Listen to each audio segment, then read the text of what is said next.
Guitaristas is proudly supported by Gear for Music. Hello, thanks for joining us. Welcome to the Guitaristas. I hope you're well. Me, I've still got my arse in a sling. Yeah, if you don't know what this is all about, I broke my collarbone about 2.5 weeks ago. Full story's up there if you wanna, if you missed that. But yeah, I've got to keep this on for probably about another week, maybe the rest of this week now. It's healing, it's getting there, but you know, I don't want to rush things. So I'm not able to review guitars really at the moment because I can't play the damn things, which is a bit frustrating. So for the last couple of weeks and this week as well, I'm just going to do something else, so you know, so that I keep the content coming out, because, well, it's my job really. That's it. At the end of the day, a lot of you have said, "I'll take some time off, get better, and then come back." Yeah, but it's my job. If I don't do this, I don't earn anything basically. So we'll keep it coming. And I did think, yeah, and you know what? I'll have a couple of weeks off. And I thought, well, what the fuck am I going to do? Just sit around? It's not as if I can go out on my motorbike or anything really, is it? So I thought, we'll soldier on. We'll soldier on and we'll make some content. So that's what we're going to do, ladies and germs. This week, you know what I thought I'd do? I thought I would share my love of tatty old guitars and show off my tatty old guitar collection.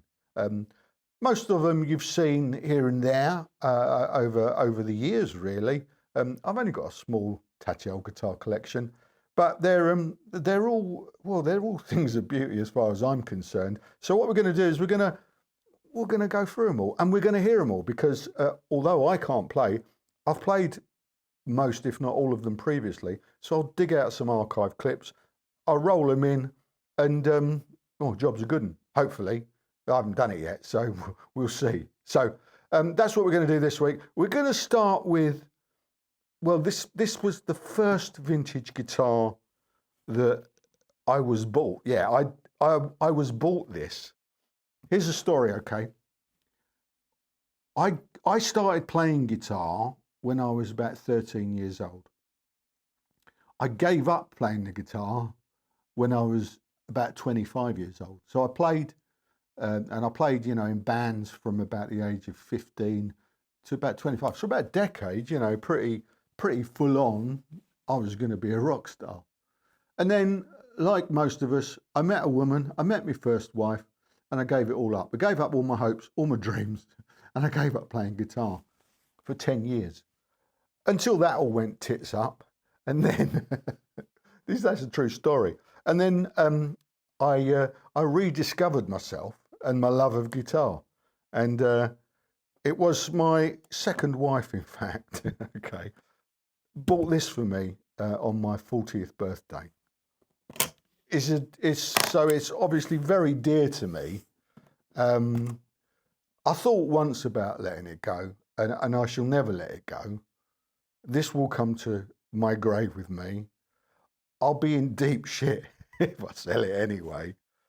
Let me show you what this is. You've probably seen it, some of you, but if you haven't, this is my, well, I don't know. This is the love of my life, I suppose. What is it? This is going to be really hard with one hand, isn't it? I made the mistake of deciding that I was going to show you the cases as well, just for the authenticity. This is it's a 1978 Fender Telecaster Custom. Oh yeah, this is going to be hard. I'm going to have to get the case out of the way. Hang on. Before I do, I just wanted to show you that it's got the original hang tags. How fucking cool is that? There you go. And the receipt. All right, okay. So this was bought in West End Music, which was Charing Cross Road, London. £995 on my 40th birthday. That was a couple of years ago now. Yeah, so the story is my second wife, we'd been together a few years at that point, and I had the big birthday coming up, the 40th, and she said, what do you want for your birthday? Get you something nice. And I really don't know why. I said, I want a 70s Telecaster. I hadn't been playing. I literally hadn't been playing at all. In fact, so it was 15 years. I hadn't been playing for 15 years. And the first thing that came into my mind was, oh, I want a guitar. I want a 70s Telecaster.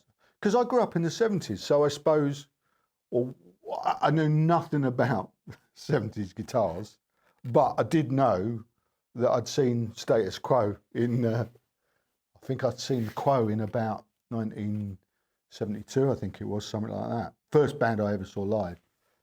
And it was just it, wasn't it? It was it. I want a 70s Telecaster. So we literally went uptown and went shopping around Denmark Street, Charing Cross Road. There's a lot more shops back then than there are now. Unfortunately, a lot of them are closed. And lo and behold, West End Music in Charing Cross Road had this in the window. And I go, there it is. I mean, I just literally said, that's the one. And she goes, oh, blimey, I'll have to stick that on the credit card. So we went in, and I didn't even play it. I just thought, I'll have that one. And I don't regret it at all, because these are so cool. It's gone up in value a fair bit since then, hasn't it? As you'll probably be aware. But it is a fucking heavy guitar. It's £10. It's a £10 Telecaster. But it's the Keith one, isn't it? It's got the wide range humbucker, and it's just a thing of beauty. I mean, and it's actually in pretty good nick, this one. It's all totally original. Totally original. I'm gonna. This is really hard with one hand for a £10 guitar. Look, you can see that in the back. Yeah, it's got a right nice neck on it. It's got the six saddle bridge. The wiring needs looking at now. I think this has probably got 1 meg pots in it, and it's something going on. It's a bit microphonic. This guitar. I keep thinking I want to take it to someone like maybe Monty's guitars, and and see if he can look at it and maybe if they need rewinding, do that. Yeah, it's just a thought I've had. I haven't got around to it yet. I will do one day. But there you go. It's this is my 78 Telecaster Custom.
Now, these are in no particular order, incidentally, but I thought I'd show you this one next. So I got that Telecaster on my 40th. I didn't really start playing again for, like, in earnest for a while. Maybe 10 years, actually. Five years at least. Then I sort of started picking it up. I was focused on my business at that point. It was all about earning money, and I'd been self-employed. Well, I've always been self-employed, and I was running a business, and it was madness, you know. Didn't have time for stuff like guitars. But then, of course, when I started doing a little bit of money, it was like, I like guitars, I'll start buying them. So I did, in earnest. And then, what was it about? It was about 2016. I thought I started to get the urge to play in a band again. So I got a little unit together. Well, truth of the matter is, it took me 4 years and a lot of effort to get a unit together. Went through lots of bass players and lots of drummers, and you know, it's hard work. Anyway, I stopped waffling. I bought a nice guitar. I thought I want to be this guy, and I've always wanted one. I'd always wanted one of these. Probably goes back to, you know, when I was. Well, if you think about it, this is another quote thing, isn't it? Because Rick Parfitt used to play one of these, didn't he? It's the SG Junior. He used to play one of these before the telly. Maybe that's where it came from. I don't know, but I do remember seeing a punk band in about 1979 in Southend. There was a pub called the Top Alex where we all used to go to buy stuff and watch bands. And there was a band called the Machines, and I remember distinctly the guitarist played an SG Junior, and it sounded just fucking incredible. And I always wanted one. And then so I started looking, and this one came up. It's actually a Les Paul. It's the 62. It's when they called it the Les Paul. Original crocodile case, as you can see. Look at that. When I bought it, the guy said, yeah, be careful, that'll fall out. Yeah, it's a bit knackered, but that's all right. It's worth a few quid the case, isn't it? And as you can see there, that mark, it's got a horseshoe mark there, is for this, which was originally on there. Is that what they call the Maestro Vibrato? No, it's not the Maestro Vibrato. I can't remember what they call these. I always forget. I really can't remember. But this was the predecessor for the Maestro. They went through a few little designs before they settled on the Maestro. I think the Maestro came in around about 64, didn't it? This was first, and I can't remember. I'll look it up and I'll put it on the screen there now. That's what that's called. It wasn't on the guitar. It's got a handle missing, and I don't know if it would work. So I'm not going to put it back on because these were designed with that in mind. You could, you know, any Maestro Vibrola guitar, if they've got the original wrap around bridge on them, you can literally just remove them and wrap the strings, like has been done there. There you go. Wonderful guitar. It's, you know, it's pretty tight. Look, it's a lot less faded on the back, isn't it? There. Totally original. Even, mind, be careful. I'm doing my hand there. Even the original tuners, they all work. And yeah, 1962 Gibson Les Paul Junior. What's not to love about that, eh?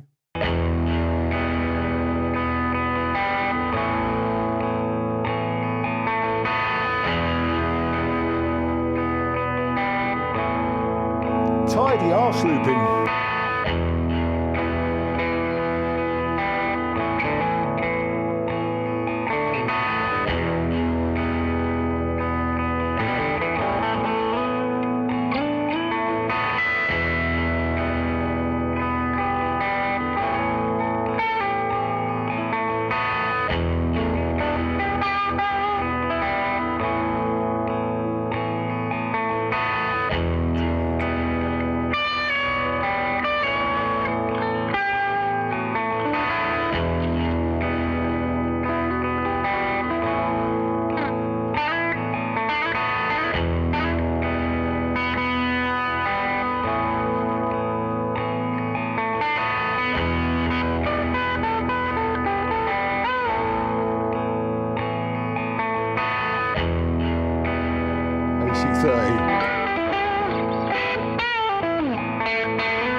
much.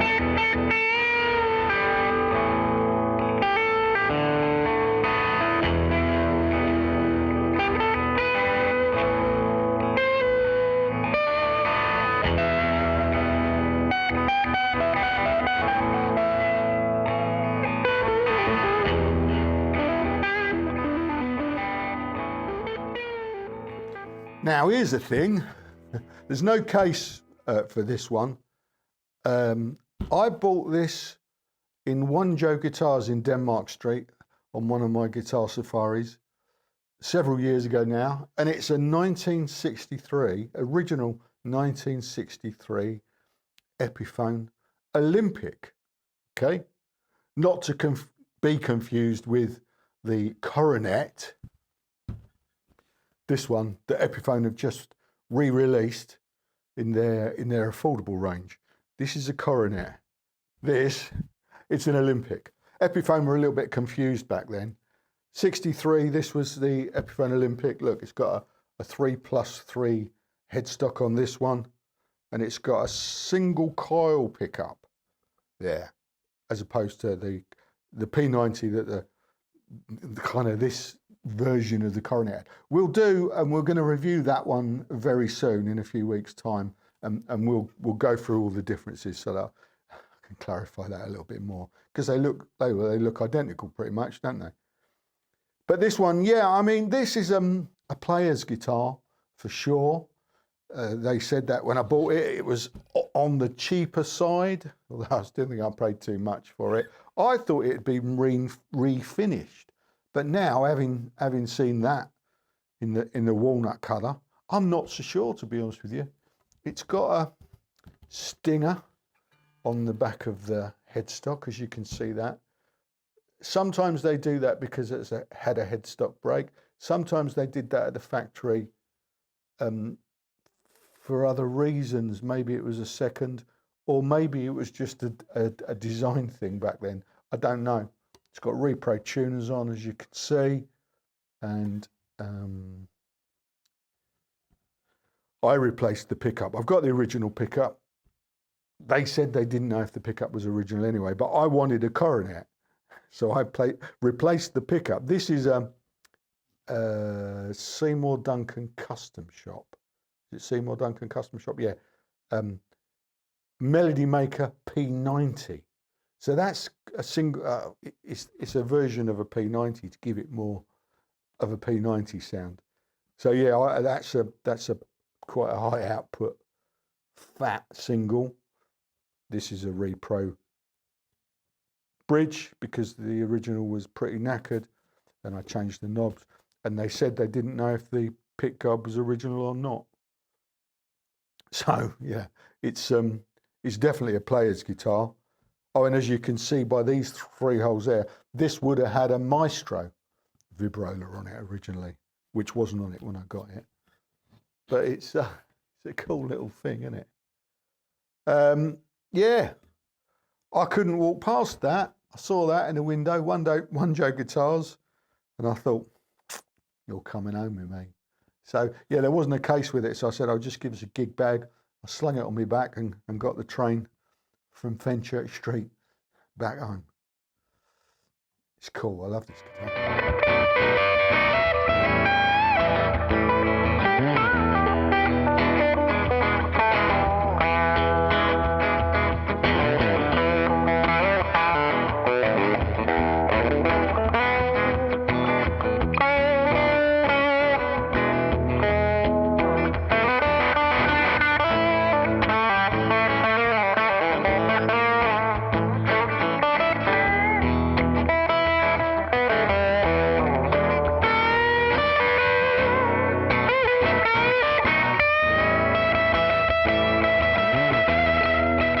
What have we got next? Another one of these Fender 70s cases.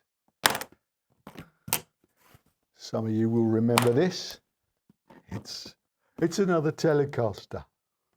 It is. Oh, I really made a mistake, didn't I, doing the case thing. Got away with that. It's a 74 73, 74 Telecaster standard. There you go. All right, I'm going to have to get the case off. Hang on. It had the original ashtray bridge in the case, and as you can see, it's been used as an ashtray. It's definitely been used as an ashtray. So this is how, you know, some of you might not even know this. That's how they came. It's cool, isn't it? Everyone removed them because you can't palm mute with those on. So most of them got lost, used as ashtrays. This one got used as an ashtray, but not lost. It stayed with the guitar in the case, which is very cool. So yeah, 73, 74. It was just before, I think it was just before they started fucking it up, I think, at Fender. Although it's still got, I think this is still a poly finish. I think it's still got the misshapen bit there. I'm not going to go into that story now. I've done it before, but in the 70s, in the early 70s, well, through the 70s, the tooling for the bodies had changed, and the shape was a little bit different there, which is one of the ways you can identify whether or not a 70s Telecaster is original or not. It's got the the different script on the headstock. Doing this one-handed is a task, I'll be honest with you. Now this one, I don't know if this has been refinished or not. I think it looks too good to not have been, but I really don't know. And again, it's one of the things that I want to get an expert to look at this and let me know whether or not it's been painted. It's definitely this colour. Initially, I didn't think it was fading enough, but now I'm looking at it, I'm thinking, well, maybe it is. I don't know. There's no obvious signs that it's refin, as far as I know, but I'm not an expert. But it was so the story of this one. This one I spotted this in my local music shop, which at the time was called the Lee Music Company, and it was on the wall, and my mate.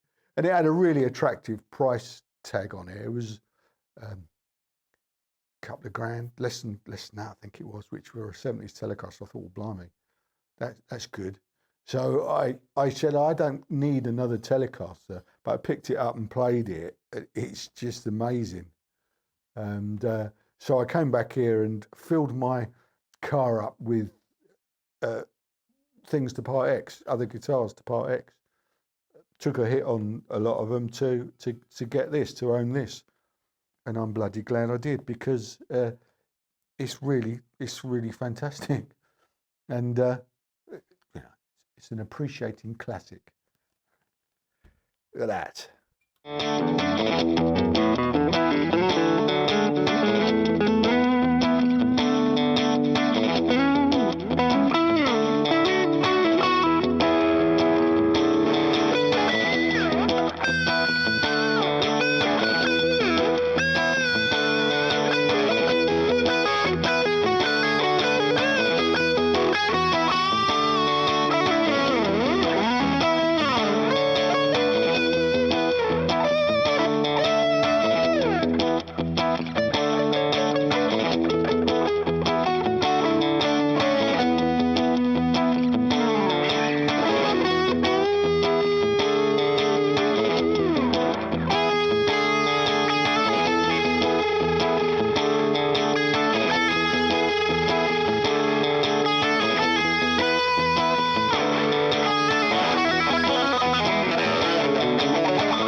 You might remember this one from my Romford guitar safari. About 18 months ago, I went up to Romford, to PMT, RIP, PMT, God rest your souls. Yeah, they're gone. It's a shame, isn't it? Anyway, I went up to PMT, did a guitar safari, and eventually came home with this. Initially, I didn't think the case was original, but now I'm thinking it might be, actually. It's kind of the right shape design for this period. Oh yeah, the guitar, yeah. It's me Les Paul Custom. 1972 Les Paul Custom. Let's get rid of the case. Well, you're probably more familiar with this guitar than any of the others because I've brung it out a few times and played it a few times, and I did a little thing just recently where I put the pickup rings back to original, and we had a bit of a play. It's well, it's lived a life, isn't it? Look at that. I'll show you that wear. Let's put that there so you can see the wear on the back and the neck.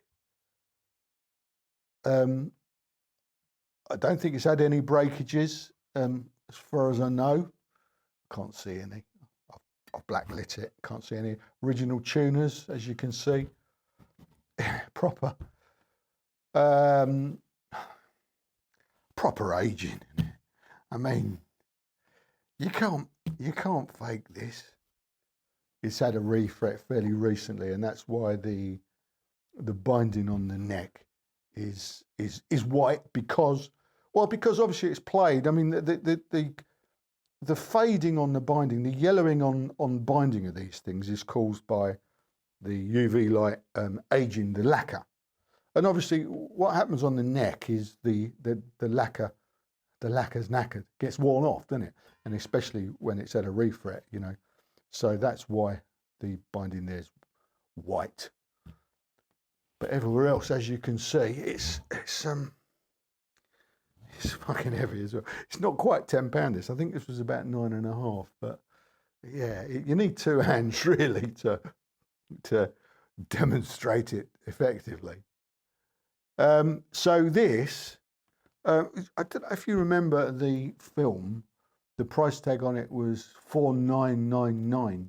I never said at the time, but I ended up paying £4,400, £4,400. It sounds like a lot of money, but for an original 1972 Gibson Les Paul Custom, I thought that's all right. That's not bad. You know, it needed a refret, but it didn't cost me a fortune. But 4,400 quid, you can't buy a reissue Les Paul Custom for that now. They're silly money now, aren't they? About £6,000 or something, just for the bog standard Les Paul Custom. If you want to go Murphy Lab, 68 reissue or something like that, you're talking stupid money. This, of course, I should mention, this is the original 70s pancake body, 3-piece mahogany neck. Okay, so if you buy a 70s Les Paul Custom reissue, it won't be correct. Okay, this is correct. The ones they're knocking out now, they're not right. I'd like to get one to review it though and compare. Oh, that's expensive, isn't it? We'll have to think about that. Maybe a nice raffle prize though. We'll see. Look, there you go. That is that's my 1972 Gibbons Les Paul Custom. What's not to love about that?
Serendipity bought this guitar to me. There's no doubt about that. I got it from my mate Dave, who, after discovering that he'd had it languishing in the case on top of his wardrobe for some years, and he kindly agreed to sell it to me.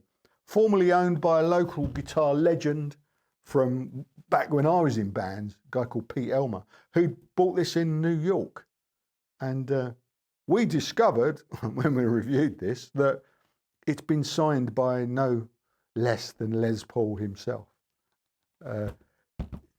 Check out the review. I'll put a link there. Check out that. There's a very faded signature from Les Paul himself just there. But anyway, it's a totally original, totes original 1974 Les Paul Deluxe. Again, with the pancake body construction, 3-piece mahogany neck, this one. They did walnut later on. It's got 3-piece neck. Stinger. This has had a neck break ages ago. Slightly disguised serial number, but apart from that, all original tuners, original wear and tear. The provenance, I mean, I know the provenance. I'm in touch with the last 2 previous owners of this, including Pete. So I don't know. Yeah, I think this has had a refret. Yeah, because there's no nibs on it. Big old chunky frets, still lots of life left in them. It just makes me smile that I'm lucky enough to own this thing. These things.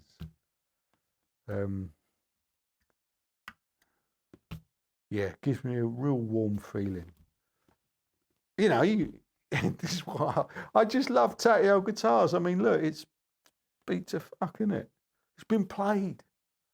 They say, those people that know, they say the best old guitars are the ones that have been played, not the, case queens.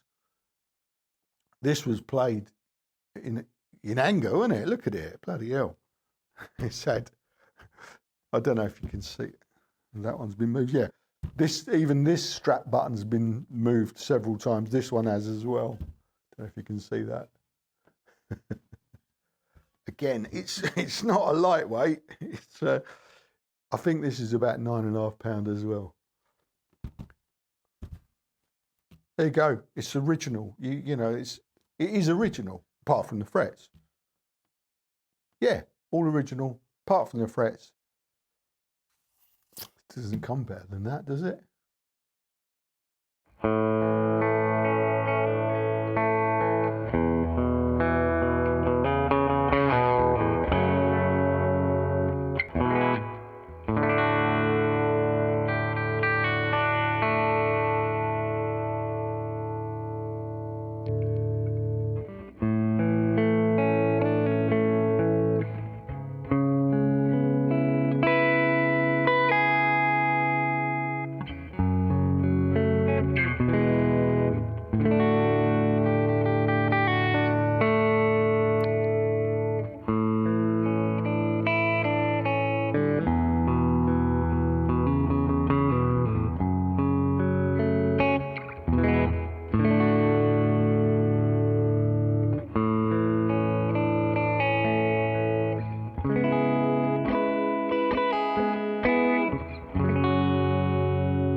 The last one in this lineup was actually, I think, the first old guitar I bought myself.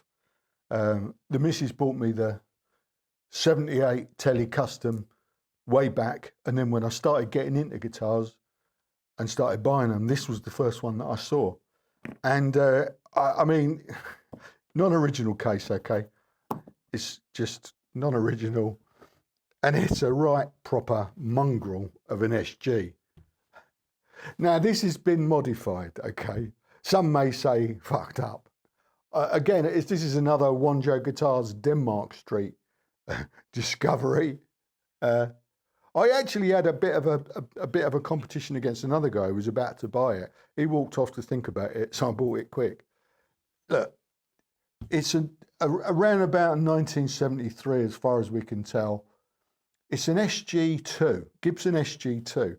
They were doing weird things in the early 70s. Look at that headstock angle. Can you see that on that camera? Yeah, there isn't really much of a headstock angle. They were doing really weird stuff. It's got a very skinny neck. And now this guitar, well, this has been modified, okay? So it would have originally just had a normal wraparound bridge. So someone's put a badass bridge on this. Not only that, they drilled through the body to make it a string through. What the fuck? I mean, it's ingenious. It probably makes it sound better. It does sound wicked. More of that in a second. So it's got a badass bridge, and then they've routed it out and put a humbucker there. It would originally have had two of these. Now that looks like a mini humbucker. That is an original pickup. It's not a humbucker. It's a single coil. Everyone thinks they're mini humbuckers. They're not. They're just weird single coil pickups that look like mini humbuckers. As far as I know, it would have had two of them. Someone's changed it and put a patent number pickup there. And I can't remember off the top of my head what that is. It's not a PAF, don't worry. I did look. It's just some sort of patent number pickup. Don't know where it was done. It was done a long time ago, obviously, because it's pretty well faded. They put a brass nut on it as well. And I put these gold locking tuners on there because I don't know why really. I did. It had gold shallop tuners on there, which I've still got. I'm going to put them back at some point because I think they'd be much better. It's got a three-way switch on it. It would have had two little black slider switches on there. It's got different knobs. I put them on there. It's look at the fucking body. I don't know. It's weird. It's got all checking all over it, but I thought, well, has it been varnished or something? I don't know. It's just something else. The story is, why the fuck did I buy it? Well, because the SG2, not this one, but another one that wasn't fucked up like this, the SG2 was the first guitar, the first Gibson that I ever owned. I'm going to say 1978. No, 1979. I know it was in 1979 because I know the band I was in 1979. In 1979, I owned an Aria Pro 2 Les Paul copy, a Japanese one, a really good Les Paul copy back then. It was, the bollocks. But it weren't a Gibson, was it? So I traded it. I went into Honky Tonk Music in Hadley, I think they were at the time, and I traded my Aria Pro Les Paul for an SG. And there were two SGs that I could choose from. One of these, an SG2, or there was an SG Junior. I would say, stupidly, I chose this one because, it's got two pickups. I love that one. Yeah, I didn't. I know fuck all about guitars. All I knew was it had Gibson on the headstock. So I bought it. But it really did me well. And I then played it until I finally gave up 6 years later. It was my guitar. I played it. I did some great stuff with it. Yeah, even if I do say so myself. And then I sold it because I didn't play it anymore. So I sold it and spent the money on booze probably at that point. So when I saw this, I thought, oh, it's an SG2. I've got to buy that, and I did. And this sums up. All right, this sums up my love of Tatty old guitars. Now, here's the thing. Okay, to end this video, thanks for watching and thanks for bearing with me. And next week I'm going to be back, and all being well, we can start reviewing guitars again. But this way, I'm going to end this week with this guitar was the first. I filmed this guitar. It's the first film that I ever made for YouTube. Okay. And none of you have ever seen it because I don't even think it's on YouTube now, but I've dug it out of the archive. And I had this idea about old guitars. Now, I made this film, I played this guitar, we're going to play out with it. It's got subtitles, it's got a dialogue, okay? The guitar's talking to us, okay? So have a look at this. This is why I love Tatty old guitars. Thanks for watching. See you next week. Cheers.